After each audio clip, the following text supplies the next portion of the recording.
For millennia, whispers of a forgotten prophet have haunted the edges of religious history. Enoch, a figure shrouded in enigma, he walked with God and then, in the blink of an eye, vanished. Genesis offers only the tantalizing phrase, Enoch walked with God. Then he was no more, because God took him.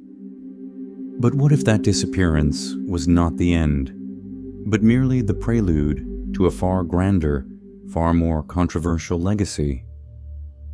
What if Enoch, during his celestial sojourn, penned a book so potent, so challenging, that it was deemed too dangerous for the masses, deliberately excised from the canonical Bible? Join me as we delve into this forbidden territory to explore the reasons behind the suppression of the Book of Enoch, to unearth its hidden truths, and to confront the very forces that sought to bury it. Ready to embark on this extraordinary journey? Then prepare to uncover a secret history, a story that will forever alter your perception of faith and the power that shapes it. I invite you to join me as we unravel the mystery behind the Book of Enoch. Let's explore why this sacred text was removed from the Bible, what its hidden messages were, and why it became a threat to the very structures of belief. Ready to dive in? Drop a 7 in the comments if you're ready to walk with me down this rare and intriguing path. Trust me, you'll want to stay for every twist and turn in this journey. And if the thought of hidden visions, forbidden knowledge, and ancient angelic encounters stirs something deep within you, just as it did in me when I first uncovered these writings, then you're exactly where you need to be. Because what you're about to discover isn't just history, it's a doorway into the world of a man most Christians know only by name, yet whose influence echoes through time in whispers and shadows. Why is the Book of Enoch not in the Bible? And if the thought of hidden visions, forbidden knowledge, and ancient angelic encounters stirs something deep within you, just as it did in me when I first uncovered these writings, then you're exactly where you need to be. Because what you're about to discover isn't just history. It's a doorway into the world of a man most Christians know only by name, yet whose influence echoes through time in whispers and shadows. Who is Enoch really? The Bible doesn't give us many details, but the ones it does offer are almost poetic, almost otherworldly. In Genesis 5:24, it simply says, Enoch walked with God. Then he was no more, because God took him. No mention of death, no final breath. Just gone. Taken, vanished into the divine. But what if that wasn't the end of his story? What if that was only the beginning? Because what most people have never been told is that there are ancient texts, some preserved in fragments, others in secret libraries, that speak of Enoch not just as a righteous man, but as a chosen witness to the heavens.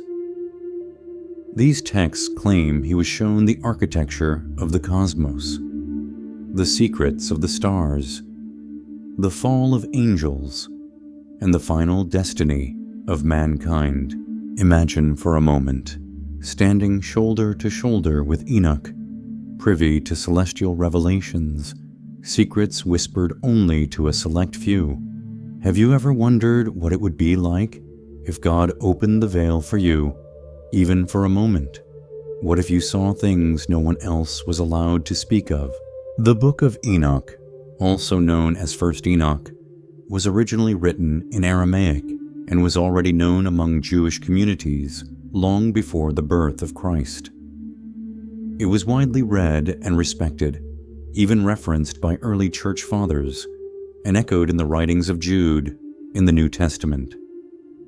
So why was it silenced? The book describes a group of fallen angels called the Watchers who descended from the heavens, took human wives, and gave birth to a race of giants, the Nephilim. You may have read of them briefly in Genesis 6, but Enoch tells the story in full. He details the sins of the angels, their judgment, and the chaos their offspring brought upon the earth. Imagine being entrusted with the knowledge of such a cataclysmic event, the secrets of celestial beings and their earthly transgressions. Can you imagine being chosen to witness all of that firsthand? Enoch is not just a bystander in this cosmic drama. He's taken up to the heavens by angels. He sees the very throne of God. He walks among the 10 layers of heaven, witnesses the eternal books of life and judgment, and even glimpses the prison where rebellious angels are bound in chains, awaiting their final sentence. How would you react if you stood at the edge of that divine courtroom? And yet, what sets Enoch apart is that he's not overwhelmed or destroyed by these visions. He is sent as a messenger. God entrusts him with things not meant for the eyes of ordinary men. He is to write, to record, to leave behind scrolls that might one day reemerge when the world is ready to hear the truth. But if that's true, why was his voice buried for centuries? Why were his writings cast out from the canon, locked away like they were dangerous? And here's the mystery. The book survived, despite suppression, despite exile from official doctrine. The Book of Enoch lived on, hidden, copied in secret, whispered about in ancient tongues. And that is exactly where the story starts to make people uncomfortable. What were they trying to hide? And if you were in Enoch's shoes, if angels came for you in the night, if heaven pulled you beyond the veil, would you be ready to see what he saw? Or would you, like most, choose to look away? The truth, one that has been quietly buried beneath centuries of theological edits and institutional decisions, is that in the earliest centuries of Christianity, the Book of Enoch was not some obscure, dusty scroll sitting forgotten in a corner. Quite the opposite. It was vibrant, alive, and deeply woven into the spiritual dialogue of the time. Christian leaders didn't just know of it. They revered it. It was read aloud in churches, discussed in early councils, and treated with a kind of sacred respect. You see, before orthodoxy hardened into rigid lines, faith was still fluid, still full of awe. Back then, believers seemed more willing to embrace mystery, to entertain revelation that wasn't always linear or safe, and to open their hearts to the symbolic language of heaven, angels, and judgment. And then came a discovery that shook me. Hidden in plain sight, tucked inside a letter so brief that many Christians overlook it altogether, is a verse that feels like a thunderclap of truth. In the Epistle of Jude, just 1 chapter long, verse 14 states, "Behold, the Lord is coming with thousands of his holy ones to execute judgment on all." But here's the twist. That quote isn't from Genesis. It isn't from Isaiah. It's not found anywhere else in the canon. It is a direct quotation from the Book of Enoch. Now pause for a moment. Let that sink in. Jude, the very brother of Jesus, a man who grew up with the Messiah and was intimately connected to the early church, quoted Enoch as a prophet, not as a poet, not as a mere storyteller, but as someone who foresaw the return of the Lord with divine armies. Doesn't that raise questions? If someone so close to Christ, so trusted by the early Christian community, viewed Enoch's writings as prophecy, then what changed? Why was he quoted in Scripture by one of Christianity's foundational figures, only to be erased from official canon later. And it doesn't end there. As I kept digging, I noticed how familiar the visions in Enoch sounded, the cosmic battles, the angelic judgments, the fire, the scrolls, the thrones. It was all there, not just in Enoch, but also echoed in Revelation, in Peter's letters, in Paul's celestial metaphors. Was it possible that the apocalyptic imagination of the New Testament, so vivid, so poetic, was first kindled by the ancient pages of Enoch's visions? Because in Enoch we see the architecture of heaven. We hear the thunder of God's judgment long before John ever stood on the island of Patmos. Could it be that what we now call New Testament prophecy was actually built on Enoch's unseen foundation? But then, somewhere in history, the tone shifted. Reverence gave way to resistance. Acceptance turned to suppression. It was as though someone, or something, decided that this voice, once honored, had become too dangerous to leave echoing through the church. And that raises the question, what were they afraid of? What would you have done if you were in those early councils, holding a scroll that told of angelic rebellion and heavenly realms, and sensing it revealed too much? Would you have preserved it, or would you too have voted to silence it? Was it fear that led to its removal, or power, or perhaps a growing discomfort with a text that didn't fit the neat categories men tried to build around divine truth?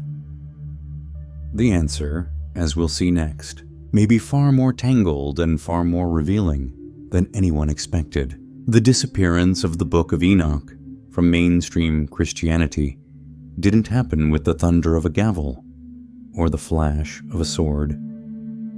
It was quieter, slower, a deliberate erosion orchestrated step by step by leaders who weren't merely trying to build the church.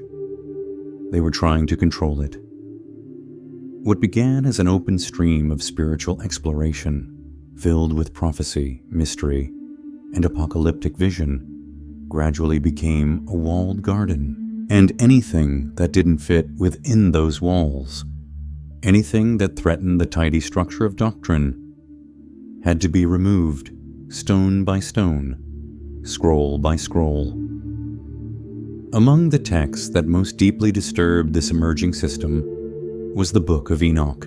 Can you imagine holding a manuscript filled with visions of angels chained in eternal darkness, of rulers being judged in flames, of a heavenly Son of Man seated beside the Ancient of Days, before Jesus had even walked the earth?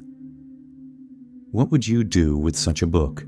By the 4th century, the church was no longer just a movement of persecuted believers meeting in homes and catacombs. It was becoming something else, something imperial, something political. With the support of the Roman Empire, church leaders began the monumental task of shaping a unified canon, one that would guide the faith of millions. It was during this era that the Council of Laodicea took place, around 363 to 364 AD. Though overshadowed in history by the Council of Nicaea, Laodicea played a pivotal role in deciding what was officially in and what was not. And in their Rule 60, a list was created, a sacred catalog of texts permitted to be read aloud in churches, the canon, the standard. But as this list formed, the Book of Enoch was quietly left behind. Was it overlooked by accident? Hardly. This wasn't an omission. It was an intentional exclusion, a theological decision. Yes, but also a political one.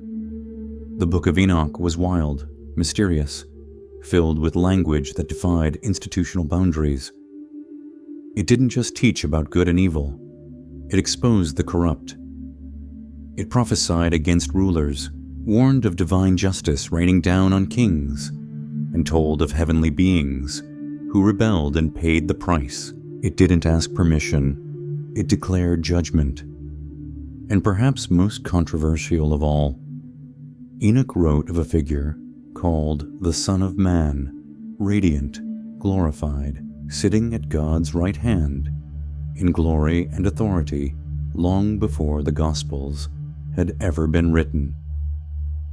This messianic vision, so detailed and majestic, was uncomfortable for the Church of the Roman Empire.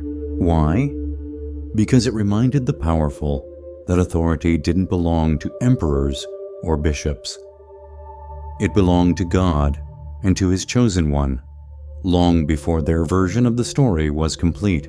If you were part of an empire-backed church tasked with maintaining order, loyalty, and unity under Rome, would you allow a text like that to circulate? Would you let people read of angels bound for their crimes, of divine wrath aimed not at pagans, but at corrupt leaders within God's own people? Or would you silence it? And so, silence came. A deep, heavy silence. Not just a decision to close a book, but to bury it for generations. What else, we must ask, was lost in that silence? What voices of warning? What glimpses of the divine? What truths too raw for empire? Centuries would pass before Enoch would resurface, whispers turning to discovery, discovery turning to debate. But by then, the foundation had been laid. The damage or the protection was done. But here's the question that lingers. Was the silence meant to protect the faithful, or to protect the powerful? And if you had lived back then, if you'd heard Enoch's words echoing in a candlelit gathering, felt their truth in your bones, would you have dared to speak them aloud? Or would you, like so many others, have whispered them and watched them vanish into the shadows? But let's be clear, church leaders didn't erase the Book of Enoch without a rationale. No, they built an entire scaffolding of justifications around its removal. These weren't crude denials. They were calculated, intellectual, and on the surface, almost reasonable. They claimed Enoch was too fantastical, filled with strange visions and celestial codes that blurred the line between theology and imagination. They said it was too symbolic, too mystical, too open to misinterpretation, and therefore ripe for heresy. Better to keep the faithful away from something so difficult to digest, they argued. Better to protect them. But was it really protection, or censorship disguised as concern? Because when you look closer, the issue wasn't that Enoch was confusing. It was that Enoch was too clear, too raw, too direct. It laid bare uncomfortable truths that few dared to speak. It didn't just whisper about judgment. It shouted it from the heavens. Enoch wrote of divine punishment, not only for the wicked, but for kings, priests, and angelic beings who abused power. He dared to call out corruption in both spiritual and earthly realms, and that clarity struck at the very spine of the institution being built. Can you imagine how dangerous that would have sounded in a world where faith was becoming centralized under human authority? And then there was the logistical dilemma, quiet but no less strategic. The Book of Enoch never gained a strong foothold in Greek or Latin, the dominant languages of the Roman Empire and the Western Church. It existed primarily in Aramaic and later in Ge'ez, the ancient Ethiopian tongue. That made it foreign, elusive, untranslatable for many, and crucially, difficult to control. A text that leaders couldn't easily read or circulate was a text they couldn't monitor. How do you enforce doctrine when a scroll travels silently through cultures beyond your grasp? Would you suppress it, or risk letting the unfiltered truth spread? But perhaps the most volatile element of all wasn't linguistic or symbolic. It was spiritual. The Book of Enoch found favor among groups the early church came to label as dangerous. The Essenes, the Gnostics, the mystics who dared to believe that divine connection didn't require a bishop's blessing. These movements bypassed institutional hierarchy. They sought God directly in visions, in solitude, in personal revelation, and they often turned to Enoch's writings as validation. Can you feel the tension? In a time when the church was solidifying itself as the one true gatekeeper of truth, any text that encouraged unmediated access to God was not just inconvenient, it was threatening. Because Enoch gave people something the growing church feared most, spiritual freedom. It wasn't just heresy they feared, it was independence. Enoch's prophecies stirred questions. His visions awakened hunger. His warnings unsettled the systems being carefully built. So what do you do when a text can't be easily interpreted, controlled, or dismissed, yet speaks too loudly to be ignored? Do you preserve it, or do you bury it? What would have happened if the Book of Enoch had remained within the canon? How differently would Christianity have developed if every believer had access to those heavenly visions, those judgments, those unfiltered truths? And perhaps the most haunting question of all, if you had been there, a believer seeking truth amid rising institutional control, would you have followed the voice of the church, or the voice echoing from Enoch's ancient pages? But in the end, we're left with a piercing question, one that echoes louder the deeper we go. Who actually benefited from removing the Book of Enoch? Because that may be one of the most revealing questions in this entire mystery. Peel back the layers of history, and a troubling pattern begins to emerge. The moment Enoch was silenced, something else rose in its place, something carefully structured, tightly controlled, and increasingly reliant on institutions rather than encounters. The center of faith shifted from the personal to the political, from divine relationship to religious hierarchy. What if the decision to erase Enoch wasn't simply about theology, but about control? Because the faith Enoch offered was radically different. His story didn't require temples built of stone, or robed priests standing between man and God. Enoch was a man, mortal, flawed, unordained. Yet he walked with God.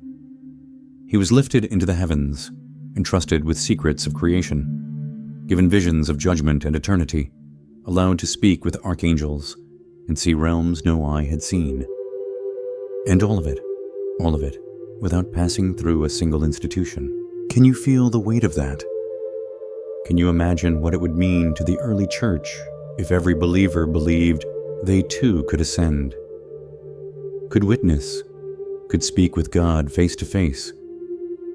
It would have changed everything, and maybe that's why his book had to go. Because Enoch was dangerous, not because he was deceptive, but because he was too empowering. He stood as living proof that direct access to the divine was not reserved for elites or clergy or emperors. His life made one thing uncomfortably clear. You don't need permission to walk with God.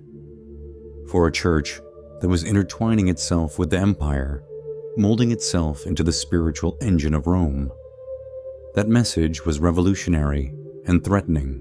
Because if people followed Enoch's example, if they sought revelation for themselves, then the carefully crafted chain of command, the system of interpretation, confession, mediation, would begin to crumble. And without that system, where would the power go? So the removal of Enoch wasn't just about a scroll. It was about silencing the idea that heaven could speak to you directly. The divine wisdom wasn't locked behind cathedral doors, but written into the soul of every seeker bold enough to ask. that there is no barrier, no wall, no need for a title when God chooses you. And for the church hierarchy, silencing that voice. It was strategic, brilliant even, if your goal was consolidation. Because once Enoch was gone, so too was the invitation he extended to every believer. Come and see for yourself. Can you see it now? What was lost wasn't only a book. It was a worldview, a call, a connection. For those in power, removing Enoch secured the gates. But for those yearning for revelation, for raw communion with the divine, it was a devastating theft. So what if you had known Enoch's story all along? What if, from the start, your faith had been shaped not by rigid systems, but by the whisper that you too could walk with God? What if the heavens were always closer than they told you? And now that the truth is resurfacing, what will you do with it? And yet, the silence was never total, though the West turned its face from Enoch. Though his words were stripped from church readings, banished from altars, and scrubbed from official records, a flicker of light still burned quietly in the East. In one ancient land, far from the halls of Rome and the debates of councils, the Book of Enoch was not erased. It was embraced. That land was Ethiopia. The Ethiopian Orthodox Church, one of the oldest surviving Christian communities on earth, made a different choice. While others closed the door on Enoch's visions, Ethiopia opened its arms. They didn't just tolerate the Book of Enoch. They canonized it. They honored it as sacred scripture. And to this day, it remains enshrined in their biblical tradition. So, what have we learned? The story of the Book of Enoch isn't just about a lost book.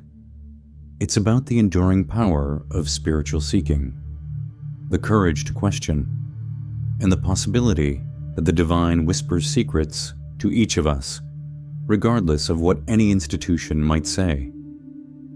It's a reminder that the path to God is often a personal one, a journey walked with open eyes and a heart ready to receive. I truly hope this exploration has sparked something within you.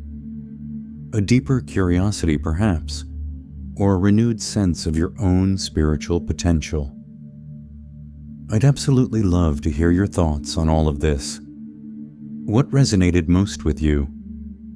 What questions are still bubbling up? Leave a comment down below. Let's get the conversation started. And if you found this journey into the hidden history of Enoch as fascinating as I did, then make sure to subscribe to the channel so you don't miss out on future explorations of forgotten scriptures, hidden histories, and the mysteries of faith. There's always more to uncover, and I'd love to have you along for the ride.